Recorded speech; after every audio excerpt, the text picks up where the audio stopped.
Hello ছোট বন্ধুরা, আজকে আমরা ক্লাস 11 এর ভেক্টর কন্টিনিউ করব। তোমরা যদি আগের দিনের ক্লাসটা না দেখে থাকো এখনো কেউ, তাহলে অবশ্যই আগে ক্লাসটা দেখে নাও। নিচের ডেসক্রিপশন বক্সে বা উপরের আই বাটনে তোমরা ভিডিও লিংকটা পেয়ে যাবে। তোমরা যদি এখনো কেউ চ্যানেলটা সাবস্ক্রাইব না করে থাকো তাহলে ঝটপট সাবস্ক্রাইব করে নাও, কারণ চ্যানেল সাবস্ক্রাইব করা থাকলে আমি যখনই কোনো নতুন ভিডিও আপলোড করব তোমরা তার আপডেট পেয়ে যাবে এবং ঝটপট সেই ভিডিওগুলো দেখে নিতে পারবে। তো আর সময় নষ্ট না করে আজকে আমরা ক্লাস 11 এর সেকেন্ড ক্লাস শুরু করব। চলো, আজকের ক্লাস এগোনোর আগে চলো আমরা ছোট্ট করে মনে করে নিই যে আগের দিন আমরা কি কি জেনেছিলাম। আগের দিন আমরা জেনেছিলাম ভৌত রাশির কথা। আমরা জেনেছিলাম যে আমাদের চারপাশে যে সমস্ত কিছু আমরা মাপতে পারি বা পরিমাপ করতে পারি সেই সমস্ত কিছুকে বলা হয় ভৌত রাশি। সেই সমস্ত কিছু ভৌত রাশি। যেমন এক্সাম্পল হিসেবে এই পেনটাকে আমরা মাপতে পারি না, তাই এই পেনটা কিন্তু ভৌত রাশি নয়।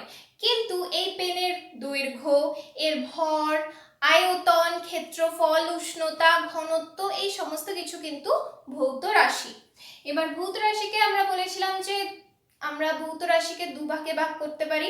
দু রকমের হতে পারে ভৌত রাশি। একটা বলেছিলাম স্কেলার, যে সমস্ত ভৌত রাশির মান আছে কিন্তু অভিমুখ নেই। অর্থাৎ যেমন ভর, আমরা কখনো বলি না যে এই পেনটার ভর, ধরে নিচ্ছি 50 গ্রাম এই পেনটার ভর, তো আমরা কখনো বলি না যে এই পেনটার ভর 50 গ্রাম উত্তর দিকে, নিচের দিকে 40 গ্রাম, পূর্ব দিকে এত, পশ্চিম দিকে এত, আমরা কখনো বলি না। কিন্তু আমরা কি বলি? আমরা বলি যে একটা গাড়ি সাপোজ উত্তর দিকে এত বেগে চলছে, তারপর আবার পূর্ব দিকে এত বেগে চলছে, পশ্চিম দিকে এত বেগে চলছে। অর্থাৎ আমরা বলি যে যখনই বেগের কথা বলি বা বেগ, ত্বরণ, বল এই সমস্ত ভেক্টর রাশিগুলোর কথা বলি, তখন ওদের মানের সাথে সাথে ওদের অভিমুখটাও কিন্তু খুব ইম্পর্ট্যান্ট হয়ে যায় আমাদের জন্য। তো যে সমস্ত রাশিগুলোর, যে সমস্ত ভৌত রাশিগুলোর মানের সাথে আমাদের অভিমুখেরও প্রয়োজন, সেই সমস্ত রাশিগুলোকে আমরা বলেছিলাম ভেক্টর রাশি, এবং যাদের ক্ষেত্রে অভিমুখের কোনো প্রয়োজন নেই তাদেরকে আমরা বলেছিলাম স্কেলার রাশি। এবার দেখো, এটা তো না হয় হলো যে যাদের পরিমাপ করা যায় তাদের ভৌত রাশি বলে, যাদের মান আছে কিন্তু অভিমুখ নেই তাদেরকে স্কেলার রাশি বলে। ভেক্টর রাশি হলো যাদের মান ও অভিমুখ উভয়ই আছে। কিন্তু দেখো, আগের দিন আমরা বলেছিলাম যে যাদের যোগ ত্রিভুজ সূত্র বা সামান্তরিক সূত্র অনুসারে হয়, এটা ভেক্টর রাশি ডিফাইন করার ক্ষেত্রে খুব ইম্পর্টেন্ট। এটাই তো বলেছিলাম আমি। কিন্তু এটা কেন বলেছিলাম, অর্থাৎ এই যে একটা এক্সট্রা পার্ট আমাদের কেন লাগছে, কিসের জন্য লাগছে, আমরা কেন হঠাৎ করে এই এক্সট্রা কিছু কথা বলবো, তাই না? তাহলে কি আমরা আমাদের চারপাশে যে ভৌত রাশিগুলো রয়েছে সেই সমস্ত ভৌত রাশিকে শুধুমাত্র স্কেলার আর ভেক্টরে ভাঙতে পারি না? অর্থাৎ সেই সমস্ত ভৌত রাশি আইদার স্কেলার বা ভেক্টর নয়। আমাদের চারপাশে যে সমস্ত ভৌত রাশি রয়েছে তাদেরকে টিপিক্যালি স্কেলার বা টিপিক্যালি ভেক্টর আমরা কিন্তু বলতে পারি না। আমরা বলতে পারি যে সমস্ত ভৌত রাশি কোনো না কোনো রকমের টেন্সর। এখানে আমি নতুন একটা টার্ম ইউজ করছি, নতুন একটা শব্দের সাথে তোমাদেরকে ইন্ট্রোডিউস করাচ্ছি, সেটা হলো টেন্সর। টেন্সর, তাহলে আমরা বলতে পারি যে সমস্ত ভৌত রাশি হলো tensors of different ranks. Tensors of different ranks, অর্থাৎ আমরা বলতে পারি যে সমস্ত ভৌত রাশিকেই আমরা কোনো না কোনো র্যাঙ্কের টেন্সার হিসেবে ডিফাইন করতে পারি। এবার এই টেন্সার কি? এই টেন্সার সম্বন্ধে খুব ডিটেলসে আমি কিচ্ছু বলবো না তোমাদের। তোমরা বলবে আমাদের কি সিলেবাসে টেন্সার রয়েছে? না, সিলেবাসে টেন্সার নেই। কিন্তু সবসময় কি সিলেবাসের বাউন্ডারিতে থাকলে আমাদের চলবে? চলবে না তো। আমাদের কোনো কিছু বুঝতে গেলে বা কোনো কিছু শিখতে গেলে সিলেবাসের বাউন্ডারিতে থাকলে কিন্তু আমাদের হয় না। ভেক্টর পড়াচ্ছি কিন্তু টেন্সারের কথা বলবো না, সেটা কি হতে পারে? হতে পারে না। তোমরা দেখবে যখনই তোমরা ফিজিক্সে বা হায়ার স্টাডিজ করতে যাবে, তোমরা দেখবে যে সমস্ত ভৌত রাশিকে মোটামুটি আমরা টেন্সার হিসেবে ডিফাইন করতে পারি, অর্থাৎ ডিফারেন্ট র্যাঙ্কের টেন্সার হিসেবে আমরা ডিফাইন করতে পারি। আমরা স্কেলারকে বলতে পারি টেন্সর অফ র্যাঙ্ক 0। ভেক্টরকে বলতে পারি টেন্সর অফ র্যাঙ্ক 1, এরকম আরও হায়ার অর্ডার বা হায়ার র্যাঙ্ক টেন্সর কিন্তু আমাদের চারপাশে রয়েছে।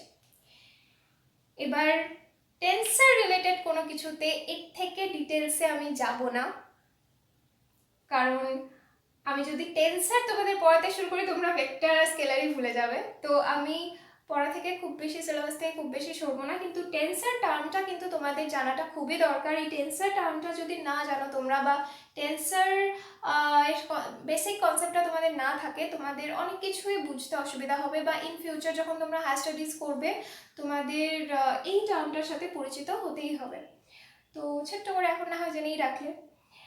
তো আর এই নিয়ে বেশি আলোচনা না করে আমি চলে যাচ্ছি ভেক্টরে, একদম আমাদের সিলেবাসে। আর যদি তোমাদের টেন্সর রিলেটেড কিছু আরও জানতে ইচ্ছা করে তোমরা অবশ্যই আমাকে কমেন্টে জানাতে পারো, কিন্তু এই মুহূর্তে এইখানে দাঁড়িয়ে আমি আর এই রিলেটেড কিছু আলোচনা করব না। তো এবার আমরা দেখব যে বিভিন্ন যে ভেক্টরগুলো রয়েছে, ভেক্টর রাশিগুলো রয়েছে, এদের কি আমরা কোনোভাবে রিলেট করতে পারি? যদি রিলেট করতে পারি তো কিভাবে রিলেট করতে পারি দেখা যাক। ধরো এই বোর্ডের সারফেসটা হলো একটা রাস্তা, এটা হলো একটা রাস্তা, ঠিক আছে? এই রাস্তা দিয়ে বিভিন্ন গাড়ি যাচ্ছে, একটা গাড়ি চলছে, এটা একটা নীল গাড়ি। এই নীল গাড়িটা এখান দিয়ে চলা শুরু করলো, চলা শুরু করে এটা গেল এইদিকে, যেখান দিয়ে চলা শুরু করলো সেটা হচ্ছে স্টার্টিং পয়েন্ট, অর্থাৎ এই যে পয়েন্টটা, বিন্দুটা, এটা হলো ওর আদি বিন্দু।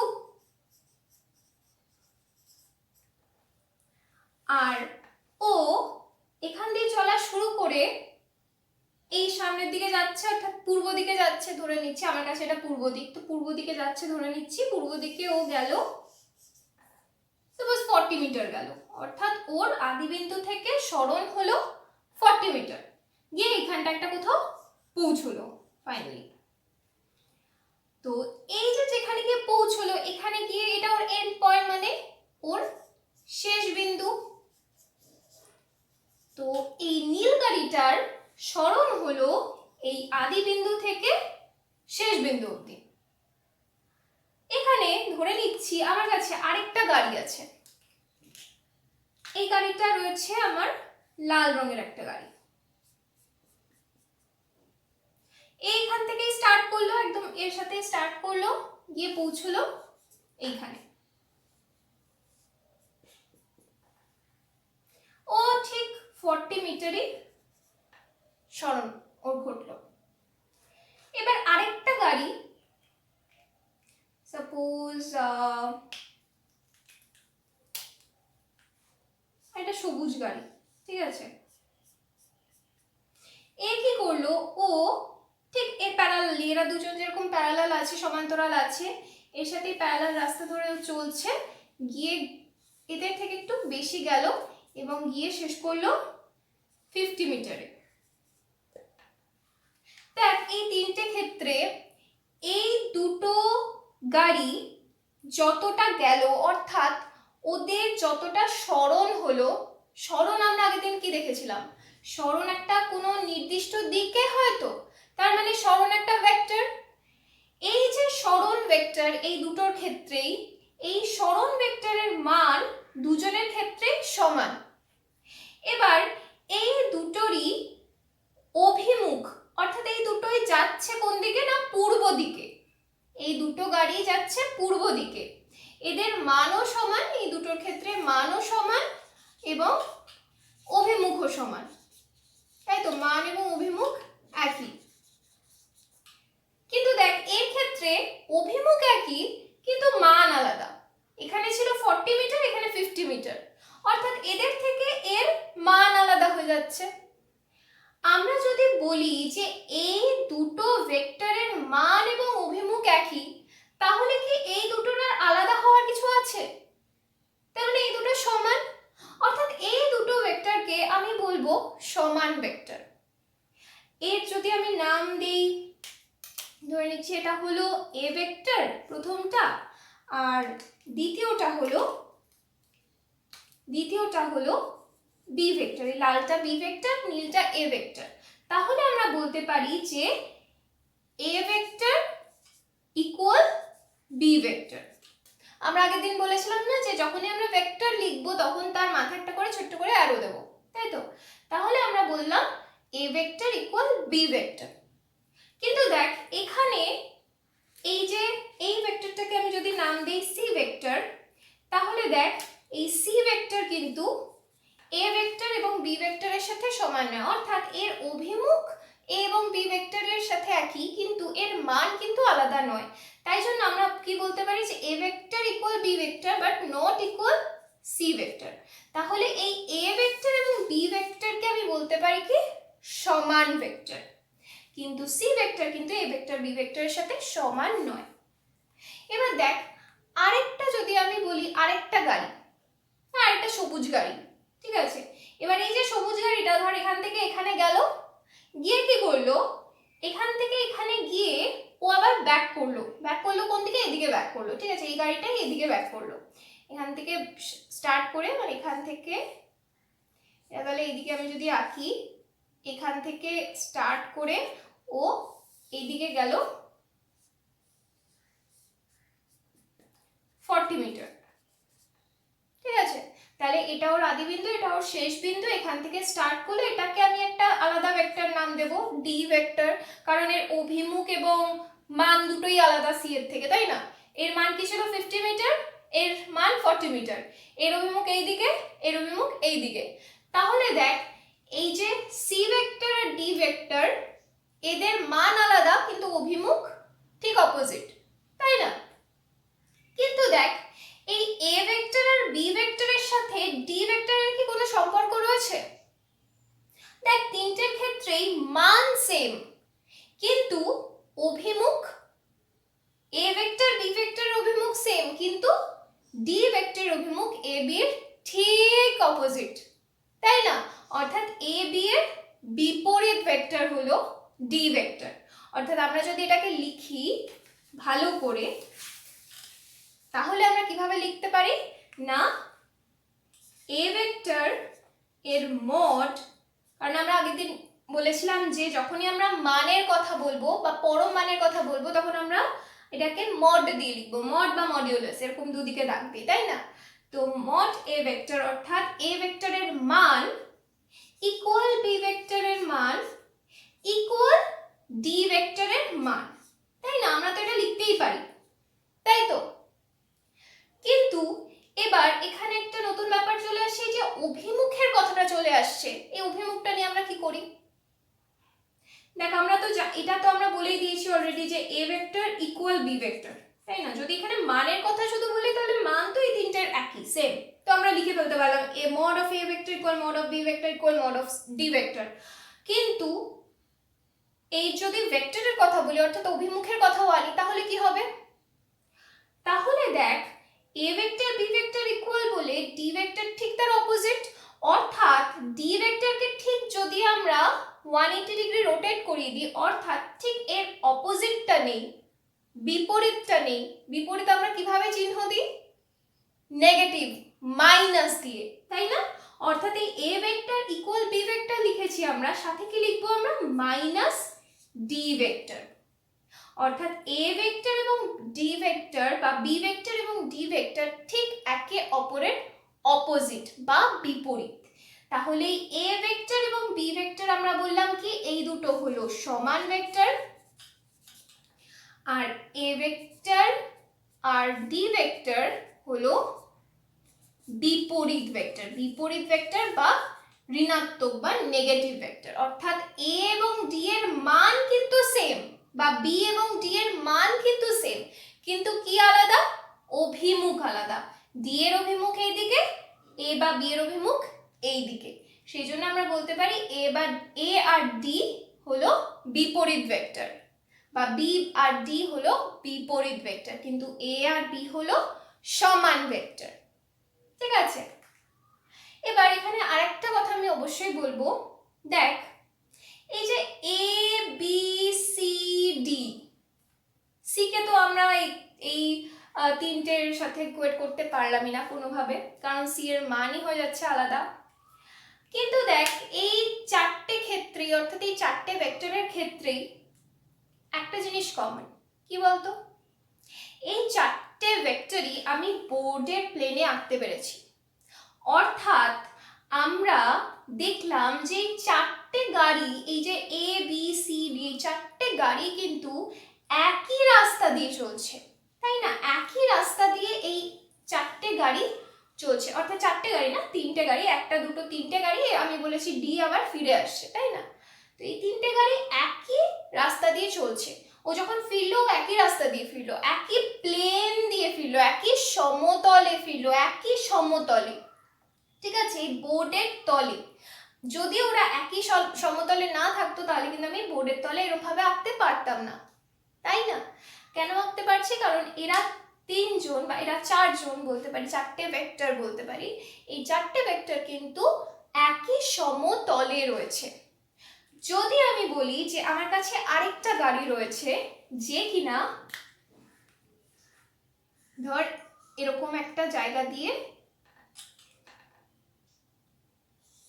এরকম একটা জায়গা দিয়ে চলা শুরু করলো, চলে ও এইখানটায় কোথাও একটা এলো, ঠিক আছে, ওখান দিয়ে শুরু করে এরকম কোথাও একটা এসছে। তাহলে দেখ এ যে পথে চলছিল, বি যে পথে চলছিল, সি যে পথে চলছিল, আবার ডি যে ফিরলো, এই যে চারটে ভেক্টর আমরা পেলাম, এরা যে তলে রয়েছে, এই আরেকখানা ভেক্টর, এই কালো গাড়ি যেটা আমি আঁকলাম, এই কালো গাড়িটাও কিন্তু একই তলে রয়েছে, শুধু এদের সাথে প্যারালাল নয়। এরা যেমন একে অন্যের সাথে সমান্তরাল ছিল, এই চারটের সাথে সমান্তরাল নয়, ঠিক আছে, এই চারটের সাথে সমান্তরাল নয়, কিন্তু একই তলে রয়েছে। এই গাড়িটা কি বললাম আমি? এই গাড়িটা শুরু করেছে এখান থেকে গেল এই অবধি, এই গাড়িটা এখান থেকে শুরু করেছে এখানে গেল, এই গাড়িটা এখান থেকে শুরু করেছে এখানে গেল, আবার ফিরলো এই পথে। তখন যখন এরা শুরু করেছিল তখন এ আবার এই দিকে এলো, ঠিক আছে, এর মান ধরে নিচ্ছি, যতটা সরলো এর মান ধরে নিচ্ছি আমি 80 মিটার, ঠিক আছে। তাহলে এদের থেকে ওর মান আলাদা হচ্ছে। এবার মান আলাদা যে হচ্ছে, এই মান আলাদা হওয়ার জন্য ও কিন্তু কোনোভাবেই এদের সাথে সমান থাকছে না, এবং মান এবং অভিমুখ দুটোই আলাদা, তাই কোনোভাবেই এদের সাথে সমান হচ্ছে না, বিপরীতও হচ্ছে না। কারণ দেখ এ যে তলের, এ যে দিকে এগোচ্ছে, ও কি তার দিকে বা তার বিপরীত দিকে এগোচ্ছে? না, ও তার দিকেও না বিপরীত দিকেও এগোচ্ছে না, তাই আমি একে বিপরীত ভেক্টরও বলতে পারি না বা সমান ভেক্টরও বলতে পারি না এ বির সাথে বা ডি সি কারোর সাথে। কিন্তু দেখ এরা সবকটা, এই সবকটা গাড়ি, যে কটা গাড়ি আমি এঁকেছি, সবকটা গাড়ি কিন্তু একই রাস্তা দিয়ে চলছে, একই প্লেনে চলছে, একই বোর্ডের তলে আমি ওদের এঁকেছি।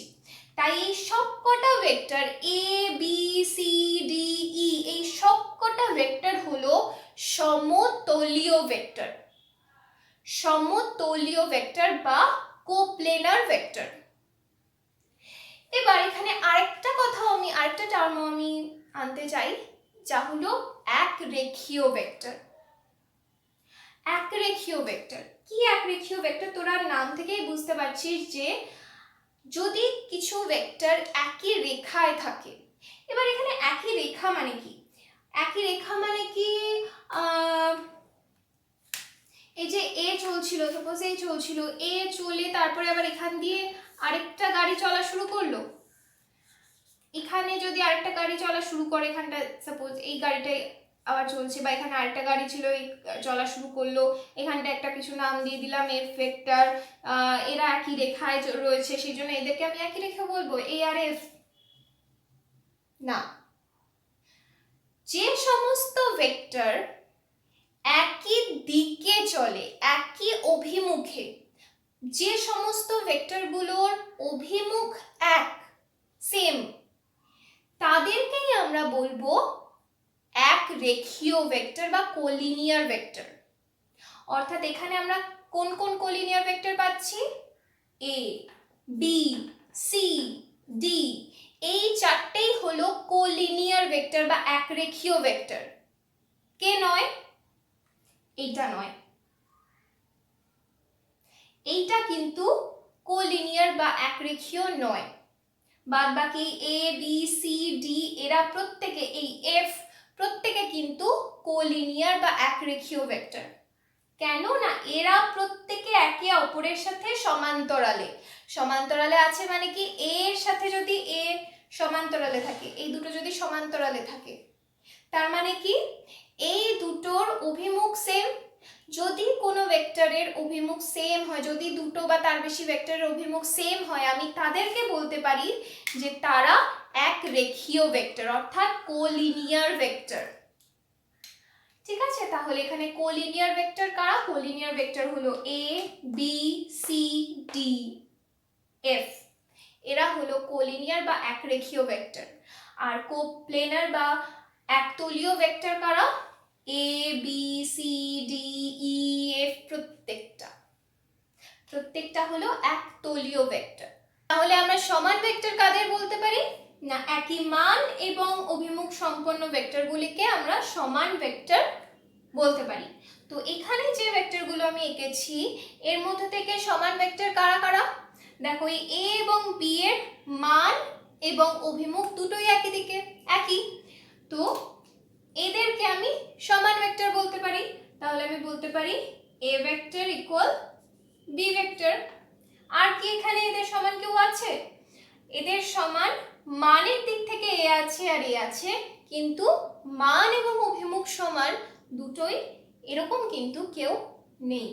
দেখো এখানে মান যদি আমি বলি A vector B vector C vector D vector E vector, এই চারটে ভেক্টরের মান কিন্তু সেম, অর্থাৎ আমি লিখতে পারি A vector equal B vector equal A ভেক্টরের মড ইকুয়াল বি ভেক্টরের মড ইকুয়াল সি ভেক্টরের মড ইকুয়াল ডি ভেক্টরের মড, তাই না? এটা আমরা লিখতে পারি, কিন্তু এই চারটে ভেক্টর কিন্তু সমান ভেক্টর নয়, কারণ সমান ভেক্টর হতে হলে এদের অভিমুখও সেম হতে হবে। তাহলে আমরা দেখলাম এ ভেক্টর বি ভেক্টর হলো সমান ভেক্টর। নেক্সট হচ্ছে বিপরীত ভেক্টর কি না দুটি ভেক্টরের মান সমান এবং অভিমুখ বিপরীত হলে তাদের বিপরীত ভেক্টর বলে। তো এখানে সেরকম কি আছে না ই ভেক্টর, ই ভেক্টরের সাথে এ এবং বি ভেক্টর বিপরীত ভেক্টর, অর্থাৎ আমি কি বলতে পারি যে A vector is equal minus e vector বা a vector equal b vector equal minus e vector, বা এটার সাথে আমরা এটাও লিখতে পারি যে b vector equal minus e vector, তাই না? উদাহরণ হিসেবে আমরা এটা লিখতে পারি। আর কি আমরা বলতে পারি? আমরা বলতে পারি যে এই প্রত্যেকটা ভেক্টর হলো প্রত্যেকটা ভেক্টর একই তলে রয়েছে, সেই জন্য আমরা বলতে পারি প্রত্যেকটা ভেক্টর হলো একতলীয় ভেক্টর, যেটা আমরা আগের এক্সাম্পলেও দেখলাম। একই সমতলে অবস্থিত ভেক্টরগুলিকে একতলীয় ভেক্টর বলে। তাহলে এর এক্সাম্পল হচ্ছে A vector B vector C vector D vector E vector, প্রত্যেকটা হলো একতলীয় ভেক্টর। আর এক রেখীয় ভেক্টর কারা? এক রেখীয় ভেক্টর দেখো এ এ এ এ এতে এই যে চারটে ভেক্টর, এই চারটে ভেক্টরই কিন্তু পরস্পরের সমান্তরাল, তাই না? পরস্পরের সমান্তরাল যদি হয় কোনো ভেক্টর, অর্থাৎ একই রেখায় যদি থাকে তাহলে সেই ভেক্টরগুলোকে আমরা বলতে পারি এক রেখীয় ভেক্টর। তাহলে এখানে এই সি বাদ দিয়ে আমরা এই যে চারটে ভেক্টর পাচ্ছি এই চারটে ভেক্টরই কিন্তু এক রেখীয় ভেক্টর। তাহলে আমরা দেখলাম সমান ভেক্টর, বিপরীত ভেক্টর, একরেখীয় ভেক্টর এবং একতলীয় ভেক্টর কোনটা।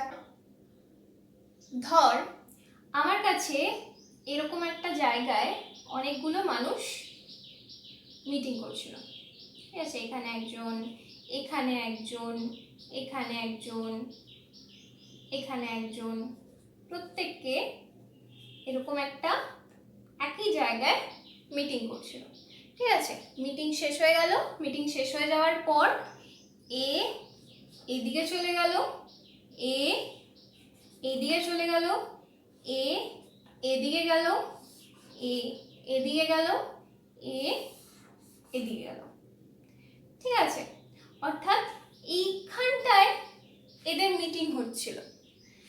এখান থেকে শুরু করে, অর্থাৎ এই আদি বিন্দু থেকে শুরু করে এরা প্রত্যেকে বিভিন্ন দিকে ছড়িয়ে ছিটিয়ে গেল, অর্থাৎ এদের সরণ হলো বিভিন্ন দিকে এরা সরে গেল, তাই তো? তাহলে এই যে একই আদিবিন্দু থেকে বিভিন্ন দিকে এরা সরলো, অর্থাৎ একই আদিবিন্দু সম্পন্ন এই যে সরণ ভেক্টরগুলো, এই সরণ ভেক্টরগুলোর আমি যদি এটার নাম দিই এ ভেক্টর, এটা বি ভেক্টর, এটা সি ভেক্টর, এটা ডি ভেক্টর, এটা ই ভেক্টর, তাহলে এই এ বি সি ডি ই ভেক্টরগুলোকে আমি বলবো সমবিন্দু ভেক্টর। অর্থাৎ একই আদিবিন্দু সম্পন্ন সমস্ত ভেক্টরকে আমি বলতে পারি সমবিন্দু ভেক্টর। অর্থাৎ একই বিন্দু থেকে যদি কোনো কিছু সৃষ্টি হয়, কোনো ভেক্টর সৃষ্টি হয়, একাধিক ভেক্টর সৃষ্টি হয়, তাহলে সেই সমস্ত ভেক্টরগুলোকে আমি বলবো সমবিন্দু ভেক্টর। এবার ধরা যাক আমার কাছে একটা ভেক্টর রয়েছে এ ভেক্টর। এই যে রেখাংশটা, এই রেখাংশটা যদি এ ভেক্টরকে রিপ্রেজেন্ট করে, এ ভেক্টরকে প্রকাশ করে, তাহলে এর মান অর্থাৎ এর দৈর্ঘ্য এই এ ভেক্টরের মানকে এবং এই রেখাংশে থাকা অ্যারো এই ভেক্টরটার অভিমুখকে নির্দেশ করছে। এবার এই যে এ ভেক্টরের মান, এই এ ভেক্টর অর্থাৎ এর মাথায় এই যে ভেক্টর সাইন, অ্যারো সাইন, এটা দিয়ে আমরা বোঝাচ্ছি যে এ হলো একটা ভেক্টর এবং এর মান বোঝাতে গেলে আমাকে লিখতে হবে মড অফ এ ভেক্টর, তাই তো? আচ্ছা, এই যে ভেক্টরটা রয়েছে আমার কাছে, এর অভিমুখ কি আমরা আলাদা করে কোনোভাবে বলতে পারি? অর্থাৎ আমি মান বলতে পারছি মড অফ এ ভেক্টর, অভিমুখকে কি বলতে পারি? দেখো, আবার চলে আসি সেই আমাদের একদম চিরাচরিত এক্সাম্পলে, যে আমরা যখন চাল ডাল তেল নুন কিনতে যাই ইন জেনারেল, তখন আমরা কি বলি? এত কেজি চাল দাও, এত কেজি ডাল দাও, এত গ্রাম, এত লিটার, এত মিটার গেল একটা গাড়ি, এত মিটার পার সেকেন্ডের বেগ, তাই না?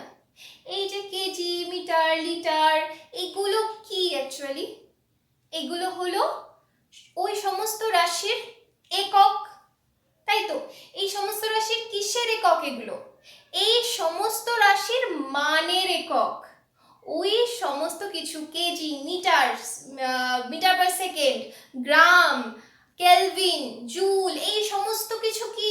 এগুলো হলো ওই সমস্ত রাশিগুলোর, করসপন্ডিং রাশিগুলোর মানের একক, তাই না? মানের একক।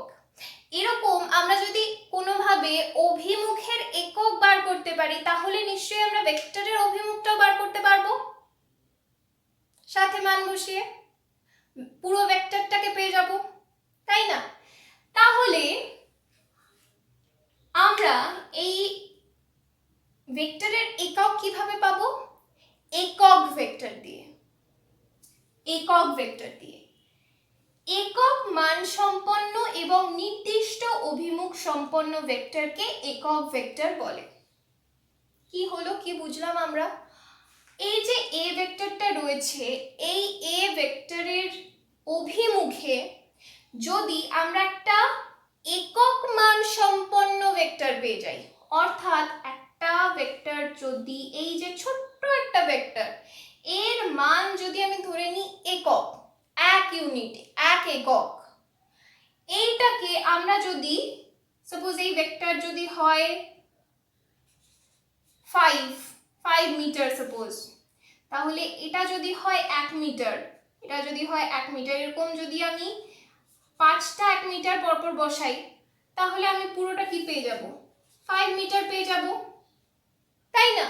তাহলে এই ছোট্টটাকে আমি বলতে পারি একক, একক, এক একক, আমার একক মানের, একক মান সম্পন্ন এবং নির্দিষ্ট অভিমুখ সম্পন্ন। এই অভিমুখে এই ভেক্টরটা কাজ করছে, তো এই ভেক্টরের অভিমুখে আমরা যদি একক মান সম্পন্ন কোনো ভেক্টর পেয়ে যাই, তাকে আমি যদি 5 দিয়ে গুণ করি, অর্থাৎ 5টা ওরকম ইউনিট আমি নেই, ওরকম একক যদি আমি নেই, তাহলেই আমরা পুরো ভেক্টরটাকে, এই ভেক্টরটাকে পেয়ে যাব, তাই না? এই যে একক ভেক্টর, এই একক ভেক্টরকে রিপ্রেজেন্ট করা হয়, প্রকাশ করা হয় একটা টিপিক্যাল ভাবে। কিভাবে না, যা দিয়ে রিপ্রেজেন্ট করি A B C D F G H যাই করি না কেন তার মাথায় দেব একটা ক্যাপ, এরকম ভাবে একটা ক্যাপ বসাবো, হ্যাট বা ক্যাপ যাই বলো না কেন, আমি ক্যাপ বলি, এটা টুপি। সাধারণত রিপ্রেজেন্ট করা হয় এন ক্যাপ দিয়ে, ইন জেনারেল এন ক্যাপ দিয়ে রিপ্রেজেন্ট করা হয়। তাহলে আমার যদি এন ক্যাপ একটা একক ভেক্টর হয়, তাহলে এই এন ক্যাপকে আমি যদি মড এ ভেক্টর দিয়ে গুণ করি, অর্থাৎ এটা হলো আমার একক মান সম্পন্ন অভিমুখ, অর্থাৎ এটা আমার অভিমুখ, একে যদি আমি মান দিয়ে গুণ করি, অর্থাৎ এর সাথে যদি আমি মান বসাই, এর সাথে যদি আমি মান বসাই মড এ ভেক্টর এন ক্যাপ ইকুয়াল আমি কত পাবো, এ ভেক্টর, অর্থাৎ এ ভেক্টর হলো অ্যাকচুয়ালি মান এবং অভিমুখের সমষ্টি, তাই তো, সমষ্টি বলবো না আমি, মান এবং অভিমুখ নিয়ে হলো আমার এ ভেক্টর, তাই না? তাহলে এই মড এ ভেক্টর হলো মান এবং এন ক্যাপ হলো অভিমুখ, তাই তো। তাহলে এই মড এ ভেক্টর এবং এন ক্যাপ নিয়ে আমি পেলাম আমার এ ভেক্টর। এই এন ক্যাপকে তাহলে আমি লিখতে পারি A vector pi mod A vector, অর্থাৎ এন ক্যাপ হলো ভেক্টর ডিভাইডেড বাই ভেক্টরটার পরম মান বা মড ভ্যালু বা মডিউলাস, তাই না? এই এন ক্যাপ তাহলে আমরা পেলাম একক ভেক্টর। আচ্ছা, এবার এই একক ভেক্টর, ভেক্টর সমান ভেক্টর আরো যা যা আমরা পড়লাম, এগুলো দিয়ে এবার আমরা করব কি, কিসে লাগবে আমার এই ভেক্টরগুলো আমরা অবশ্যই দেখব, কিন্তু আজকের ক্লাসে নয়, পরের দিনের ক্লাসে। কিন্তু ক্লাস শেষ করার আগে যেটা আমি সবসময় করি, অর্থাৎ আগের দিনের ক্লাসের সলিউশন এবং আজকের ক্লাসের নতুন প্রবলেম। আমি আগের দিন ক্লাস শেষের আগে জিজ্ঞেস করেছিলাম যে আমার কাছে যদি একটা থার্মোমিটার থাকে, তাহলে সেই থার্মোমিটার দিয়ে আমি যে কোনো কিছু টেম্পারেচার মাপতে পারি। তো যখনই আমি কোনো কিছু টেম্পারেচার মাপছি, আমরা দেখি যে থার্মোমিটারের মধ্যে পারদ উপরের দিকে উঠতে থাকে। তো আমি আগে বলেছি যে উষ্ণতা বা টেম্পারেচার হলো স্কেলার রাশি, কিন্তু পারদ যদি উপরের দিকে ওঠে তাহলে তো পারদ এগোচ্ছে, একটা দিকে এগোচ্ছে, একটা অভিমুখে এগোচ্ছে। তাহলে কি আমি ভুল বলেছিলাম যে উষ্ণতা স্কেলার রাশি না, উষ্ণতা কি ভেক্টর রাশি? দেখ, যখনই কোনো থার্মোমিটারের মধ্যে পারদ উপরের দিকে উঠে, তখন কে উপরের দিকে ওঠে? পারদ উঠছে তো, অর্থাৎ পারদের একটা বিন্দু থেকে আরেকটা বিন্দুতে সরণ হচ্ছে।